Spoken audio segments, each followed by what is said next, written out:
Hi, everyone, and welcome to the Friday Five. It's been a couple of weeks since we came to you, but we hope to jump right back into it this week. And we're going to go back to something we did once before. A few weeks ago, we looked at one of my favorite books of the New Testament, the book of Ephesians. We're going to go back to those prison epistles, and today we're going to look at the book of Philemon.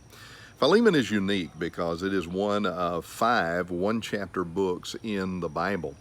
In the Old Testament, we have the book of Obadiah. That's the only one in the Old Testament. And then in the New Testament, Philemon is joined by 2nd and 3rd John and also the book of Jude.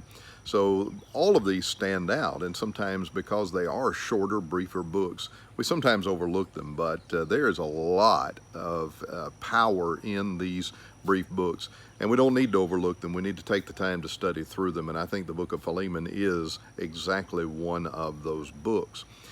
Another feature about the book of Philemon that I think you should be aware of is that Philemon is most likely, the character to whom the book is addressed, is most likely a convert of Paul's through his work in the school of Tyrannus that we read about in Acts chapter 19. Paul spends about 2 years there, and he reasons in that school. He teaches a great many people. As a matter of fact, the text tells us that all Asia heard the gospel during Paul's time there. We have no record of Paul ever visiting Colossae, which was Philemon's hometown. But there was a strong church that met in Philemon's house. So it makes sense that perhaps he was converted there in Ephesus, in the school of Tyrannus, go back to Colossae and begins a church there and begins to share the gospel with all of those who would gather with him there.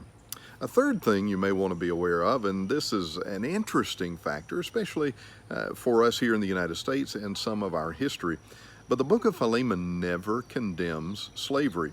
The book is all about a runaway slave by the name of Onesimus who made his way to Rome, and Paul is writing back to Philemon, who was Onesimus' owner and a friend of Paul's, after Paul had converted Onesimus and he had become a brother in Christ. And Paul wanted Philemon to be aware of this and wanted Philemon to treat him in a different way. Now, although Paul never argues against slavery in the book of Philemon, and for that matter, he never does in any of his letters in the New Testament, everything Paul says in this letter is directly contradictory to what we know about slavery. Paul encourages Philemon to treat Onesimus with respect, with love, to treat him like a brother, not a possession.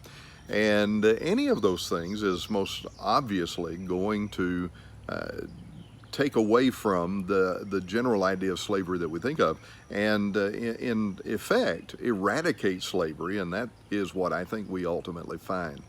In verse 15, another aspect of the book that I think you should be aware of, we have what Brother Winkler liked to call the providential perhaps. Paul conjectures that perhaps Philemon had come to him for a particular purpose at that particular time. Now, these days, we hear a lot of people talk about it must be a God thing. God did this, God did that. We as human beings need to be really careful about ascribing things to God that we really don't know if God did them or not.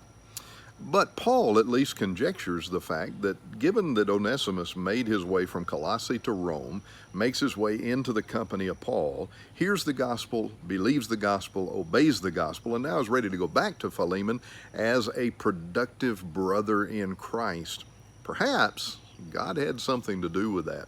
And so sometimes we look at our lives and we see the very same things. We see positive things that happen in our lives, and maybe they come out of negative things, but perhaps God is working. We know God is working.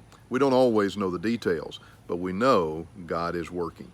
The last thing I want to share with you from this book is what I will call Onesimus ending.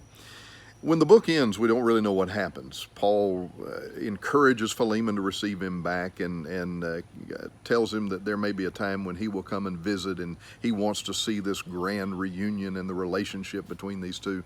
We don't know if that actually happened.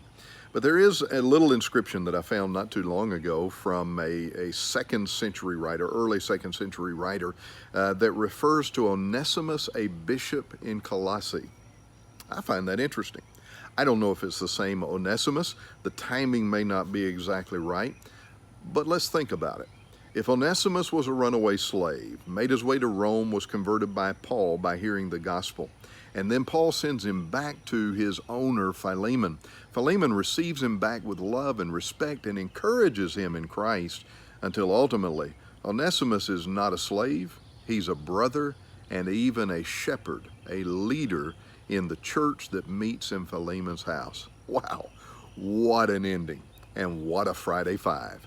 Thank you for joining us.